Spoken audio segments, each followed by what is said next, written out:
अस्सलामुअलैकुम दोस्तों, आज मैं इस लेक्चर में आप सबको बताऊंगा कि हम कैसे नैंड गेट की मदद से लॉजिक डायग्राम बनाते हैं।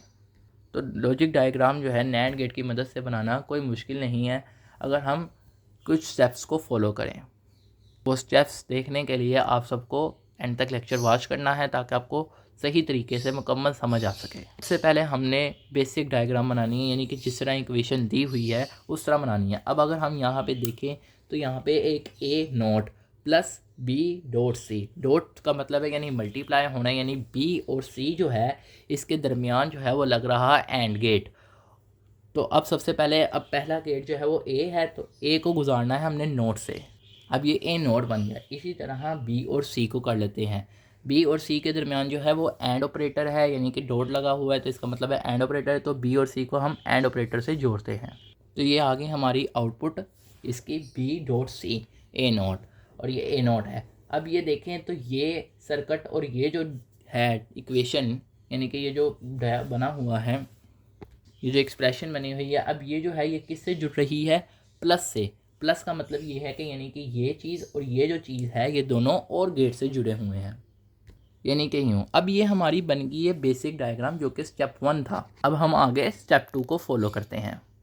अब स्टेप 2 में ये है कि अप्लाई करने हैं ये बबल है, यानी कि दो जो गोल दायरा बना हुआ है ये हमने लगाना है आउटपुट ऑफ एंड गेट और इनपुट ऑफ और गेट, यानी कि जहाँ जहाँ पर एंड गेट है उसकी आउटपुट में हमने ये बबल लगा देना है, और जहाँ जहाँ और गेट है उसकी इनपुट में लगा देना है, यानी कि और गेट की ये इनपुट है, यहाँ पे हम लगा देंगे बबल, और यहाँ पे एंड गेट की आउटपुट पर, यानी कि यूँ। अब ये देखें ये एंड गेट था, इसके इनपुट आउटपुट में लगा दिया, और ये और गेट है इसके इनपुट्स में लगा दिया बबल्स। अब हम आगे स्टेप 3 को फॉलो करते हैं कि वो क्या कहता है। स्टेप 3 कहता है कि जहाँ जहाँ हमने यूज़ किया है ये ऑपरेटर, यानी कि ये जो डॉट है वहाँ पे हमने नोट गेट लगा देना है, यानी उस लाइन में लगा देना है, उस वायर में लगा देना है, यानी उस सीरीज़ में लगा देना है। अब ये देखें ये जो नोट गेट है ये हमने खुद लगाए थे, यानी डॉट जो है ये हमने खुद लगाए थे, जबकि ये डॉट तो खुद ब खुद नोट ऑपरेटर से जुड़ा होता है। तो ये तो हमने खुद नहीं लगाया, ये तो हमने बाय डायग्राम लगाया है, जिस तरह डायग्राम है, लेकिन ये तो बाय रूल लगाए हैं। तो ये रूल से लगाए। अब यहाँ पर हम इसी लाइन में नोट गेट भी लगा देंगे, यानी कि यूँ।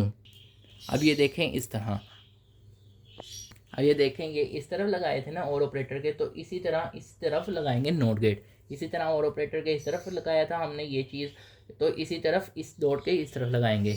अब यहाँ पे भी हमने खुद से लगाया तो इसी तरह लगाएंगे। अब स्टेप 4 जो होता है वो मैं नहीं लिख रहा, मैं उसकी जगह वैसे ही बता देता हूँ। स्टेप 4 में ये होगा कि जहाँ जहाँ नोट गेट एक ही लाइन में आ रहे हैं, यानी एक ही वायर से गुजर रहे हैं, उनको हम कैंसिल आउट कर देंगे, यानी जहाँ जहाँ दो नोट गेट आ रहे हैं। अब अगर हम गौर करें तो ये भी एक ही वायर में से आ रहा है, दोनों नोट गेट हैं। ये भी देखें ये भी एक ही वायर में है, यानी एक ही लाइन में है, तो इस वजह से ये कट हो जाएंगे, आपस में कैंसिल आउट हो जाएंगे, यानी कि ये और ये आपस में कैंसिल आउट हो गया, और ये और ये। और याद रहे कि ये बबल्स जो हैं ये ख़त्म नहीं होंगे नोट गेट लगने की वजह से, ये भी इसी तरह लगे रहेंगे। आपकी आसानी के लिए लिख ही दिया कि कैंसिल कर देंगे नोट गेट को अगर दो नोट गेट जो हैं वो लाई कर रहे हैं एक ही लाइन में, या एक ही वायर में, या एक ही सीरीज़ में। अब हमारी डायग्राम जो है वो ये हो जाएगी, क्योंकि हमने नोट गेट जो है वो ख़त्म कर दिए हैं, क्योंकि वो कैंसिल हो गए हैं। ये देखें तो अब ये कैंसिल हो गए हैं, तो ये ऐसे एक वायर इस तरह अटैच हो जाएगी, इसी तरह बी और सी की इकट्ठी होकर ये वायर ऐसे अटैच हो जाएगी, ये देख लें। अब स्टेप 5 में क्या होगा, जहाँ जहाँ जो सा गेट लगा है उसकी जगह नैंड गेट लगा देंगे हम, यानी कि यूँ बन जाएगी। ये डायग्राम ऐसे थी, अब ये ऐसे हो गया। और वैसे भी ये जो चीज़ है जब और गेट है उसके पीछे इनपुट में जब दो नॉट गेट लगते हैं, यानी कि ये नॉट ऑपरेटर की निशानी है, तो फिर वो नैंड बन जाता है। तो ये था कि किस तरह अब हम नैंड गेट की मदद से इसको बनाते हैं। तो जब आप कभी भी डायग्राम्स को यानी सर्किट करेंगे, यानी कि कभी भी आप प्रैक्टिकल करेंगे इन चीज़ों का, तो आपको जब क्या जाएगा कि नैंड गेट से करना है, तो आप पहले ये सारा प्रोसीजर करेंगे जो मैंने किया है, यानी कि रफली करेंगे थ्योरी टाइप, यानी कि पेशा बनाएंगे, और जब फाइनल डायग्राम ये बनेगी इसके मुताबिक फिर आप उस सर्किट को डिज़ाइन करेंगे। तो उम्मीद है कि आपको ये लेक्चर समझ आ गया होगा। आप सब दोस्तों का लेक्चर सुनने का शुक्रिया, और जिन दोस्तों ने अभी तक चैनल को सब्सक्राइब नहीं किया वो चैनल को सब्सक्राइब कर लें।